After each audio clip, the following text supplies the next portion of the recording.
My name is Marshall Ferguson, and welcome to Stage and Manner.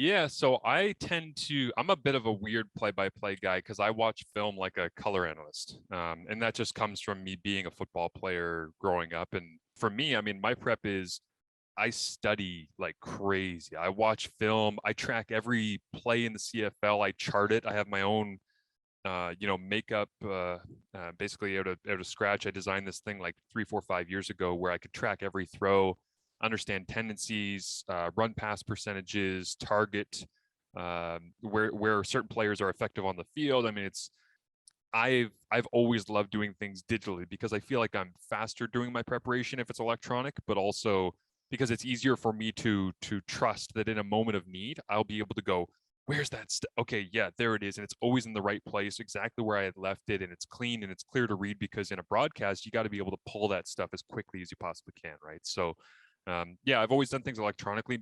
A perfect game board for me is everybody's heights and weights, all of these statistics that are kind of woven throughout. And then I like to print it out the morning of the game, and then go to the field about 4 or 5 hours before the broadcast. And I'll sit there, and that's when I do things by hand. So if there's changes, alterations, the little notes that come up last second, if I'm talking to somebody in the booth and they give me a tidbit, I'll write that down next to somebody's name, or pronunciation changes. Or to me, it's like the electronic, you print it out, it looks very pretty and all the rest, but it's not done. Even when you print it, it's not done. You still got to find ways to tweak it and make it better. And even in the middle of games, sometimes, I leave open sections on my board for in-game notes where I'll start to realize a trend is happening. I'll just, star this and go 3-2 and outs. Masoli's 0 for 7 in the last 3 drives kind of thing. And come back from break and I hit that, and you make that sound as smooth as you possibly can, not trying to punch people in the face with with your preparation, but using it to supplement the coverage of the game and draw them in and make them feel like they're gaining something from you being there. Because you won't use 80% of the prep. That doesn't mean it's wrong.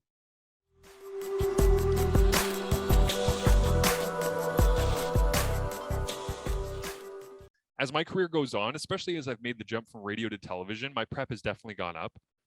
The amount that I care has gone up, and I hope that never changes. The good thing is I'm pretty good at self-assessing myself, whether it be in life or in my work. And if I ever get the sense that it's slipping, if I'm preparing less, I'm going to hold myself accountable, and I'm going to go, no, that's not okay, man. There's a lot of people that would love to be doing what you're doing right now, and they'd be putting in the work. So you sure as hell better put in the work. And I hope that continues. And I think it will.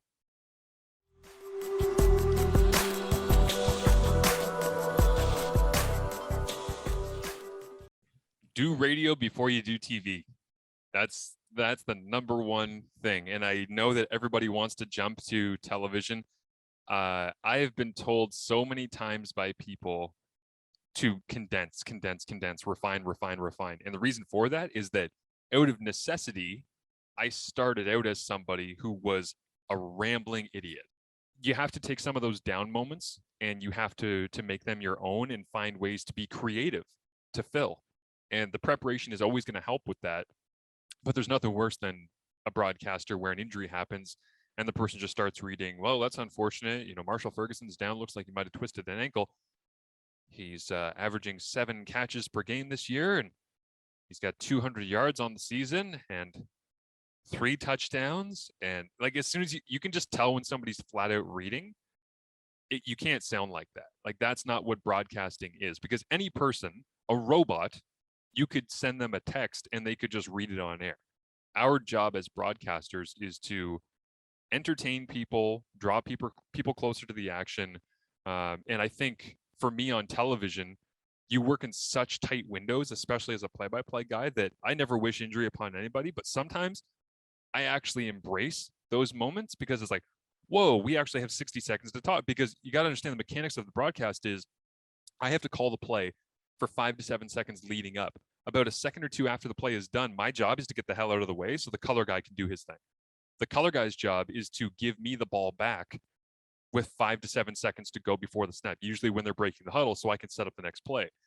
I'll toss to break. We'll come out of break. We'll have a board, or we'll have some B-roll going, and I'll talk about that for a second, and then we're right back into the action. So it's 3 hours of like in and out and in and out and in, and then you get an injury, and it's almost like, all right, let's talk about this for a second. And you get this like little mini break to try and embrace, okay, what have we not been seeing here, or what's been interesting to us thus far? Let's take a big picture view. Again, as somebody who puts in the work and studies a lot of Canadian football stuff, that's never been tough for me personally. But it's something that I think it's a learned skill. I think it comes with time, and it comes with reps, and trusting your own voice and knowing when to wander away from the action and when to focus on what's happening in front of you. And all of that is just, it's a feel thing that comes with time.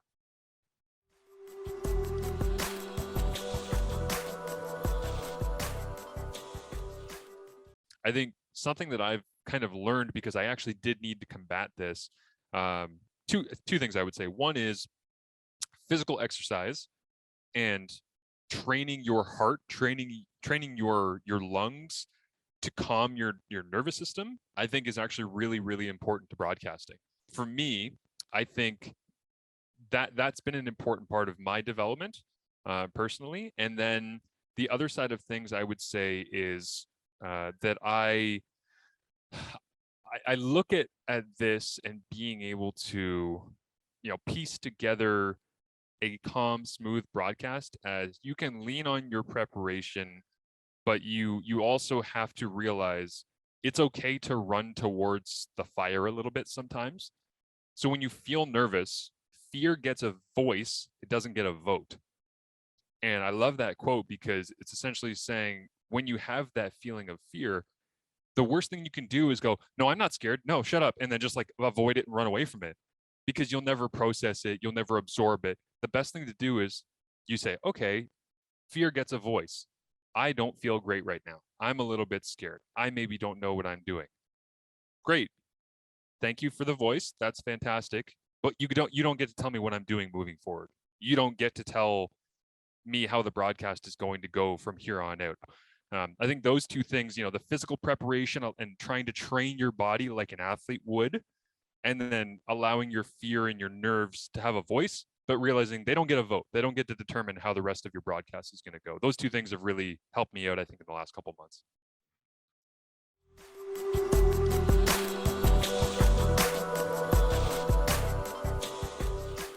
Yeah, I've struggled with this year because I'm a pretty chill guy. Like, even though I've fired up when I'm talking about this stuff, is that I'm just very chill when I'm on broadcast, because to me, I feel like I just want to hang out in your living room and point stuff out that's happening.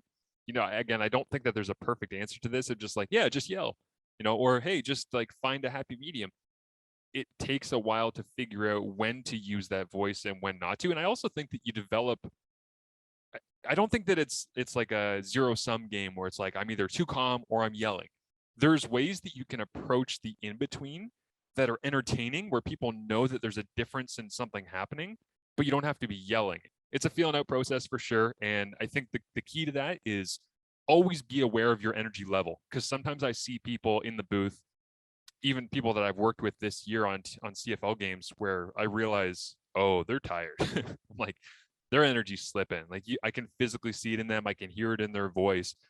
And we owe the audience our energy, even if the game is garbage. Like, that's why they pay us money. If you break it down, the amount of money that we get paid per game by quarter, I like to think of it that way, where it's like, did I earn X amount of money this quarter? Like, did I actually earn that? Or was I just asleep at the wheel and just accepting my check from whatever it was in this quarter? It's like every quarter, every drive, earn it. Like, find a way to be like, you know what? I did something in this drive or in this quarter, this game, that nobody else could. I held myself to a high enough standard that I brought the energy to them. And I'm not always going to be the most energetic guy, but I need to be doing something to add to the broadcast. And I think sometimes that just means varying your approach and finding interesting, new, different ways to give people some entertainment.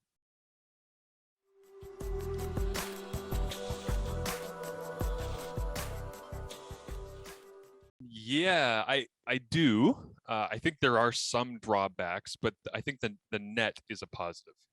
I think that it's made things easier, and it's certainly made things more accessible, as you talk about. I mean, it's everybody and their dog's got a podcast at this point, because all you got to do is turn on your computer, chat with anybody from across the country, tape it, create some visual shininess to it, and then send it out. And that has been a blessing, because I think that that's opened the doors for a lot of people that might not have had the technology previously to start up doing their own show, podcast, web series, whatever it might be.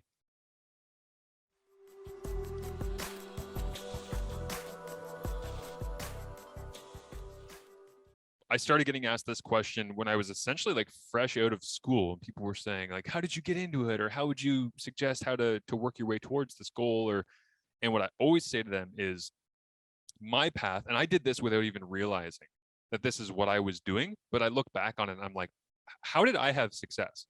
Like, how at 25 years old was I the radio voice of the Hamilton Tiger Cats? Because that's stupid, right? Like, that shouldn't happen. That's not a job you're supposed to have when you don't have a broadcast. I was a poli-sci grad who worked at a student radio station.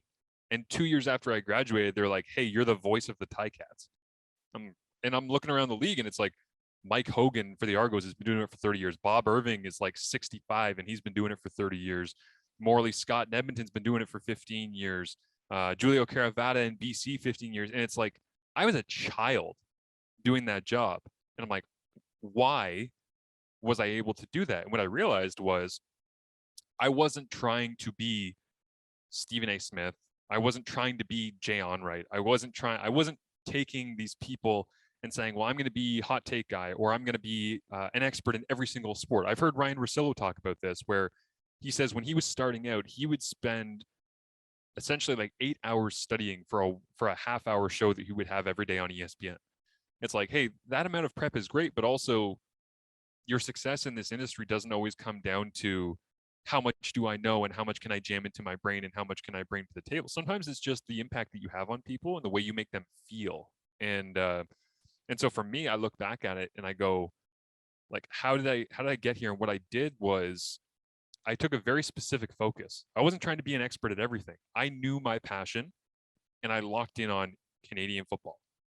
And so what that meant for me was I finished playing at McMaster, and I'm working at the student radio station, and I essentially was the sports director. I was calling McMaster men's and women's basketball games, and then I went to the Hamilton Ironmen of the Ontario Varsity Football League and said, do you guys want some coverage? They're like, of course. Yeah, we'd love to get the word out and make our program more popular. I said, great. I'll do this and this and this. I'll shoot highlight videos for you guys. I'll go to all your games, home and away. And can you pay me X amount of dollars? They're like, yeah. So they essentially, it was volunteer, but they would pay me, per diem and going to and from games, mileage or whatever it might be. And I did a really good job with that. Like, I covered their games, cut highlight packs, made it feel like Sports Center, even though it was just on their YouTube page, voiced over my own videos. And then from there, I created a radio show that was covering the entire Ontario Varsity Football League called OVFL Live. And parents around the province loved that. So it had a pretty good listenership, considering it was just like, out of this McMaster student basement. And then from there, it was like, well, now I'm going to cover the OUA and start covering OUA football. Okay, well, now you're the voice of the McMaster Marauders on radio. Okay, great. Well, now you are, halftime pre-post for the Tiger Cats. Okay, next year, you're the voice of the Tiger Cats. Okay. You're doing draft coverage for CFL.ca, you're writing for CFL.ca. Sweet. Okay. It's just like step by step by step by step. But the reason that I was able to hit all of those steps is that I wasn't trying to do everything. I found the thing that I loved, and then I dedicated myself to it. So if you love hockey, you don't have to be Elliot Friedman. You don't have to be Chris Cuthbert. Like, just find the thing in hockey that you love and dedicate yourself to it. And then that will drive you forward, where opportunities will come if you put the work in and you're talented enough. And for me, I think I locked in on, a long answer here, as I warned you, but I carved out my own lane on CFL.ca, because when I first started covering the Ticats, there was a guy named that worked for the Hamilton Spectator. And I would read his articles, and he would just say, Jeremiah Masoli hasn't been good as of late. And I would go, okay, like, you want to back that up with anything? Like, is there any evidence? Is it just opinion? Like, you just say that like it's a fact, and you're not presenting any facts to me or for the readers. So I started tracking every throw. And part of it was because I was just pissed off that we were making assumptions on people and then just creating a narrative without backing it up with anything. It's like, he's got a low completion percentage, therefore he's a bad quarterback. I'm going, yeah, but his average depth of target is 8 yards longer than anybody else. And statistics show that as your depth of target goes up, your completion percentage goes down statistically over the last 10 years. You can look at a body of work and see that. And it's like, so I dedicated myself to, no, you know what my lane's going to be? Actually knowing shit. Like actually having an idea instead of just throwing opinions out there and hoping that they stick to the wall. And again, it's a combination of knowing what your niche is, knowing what your passion is, driving forward towards that passion, and then just riding the wave, like wherever it ends up taking you. And I was lucky because I was privileged as a university quarterback. I had connections, people knew my name. Like I had a lot of things going for me that helped. But I also think it was zeroing in on that, what I wanted to really believe in, what was going to drive me forward, and then embracing every opportunity that came. Because there might have been some people that when they say, hey, 2-hour post-game show live from a bar in downtown Hamilton 18 times this year, they're like, ooh, yeah, I don't know. That doesn't sound great to me. I didn't even blink.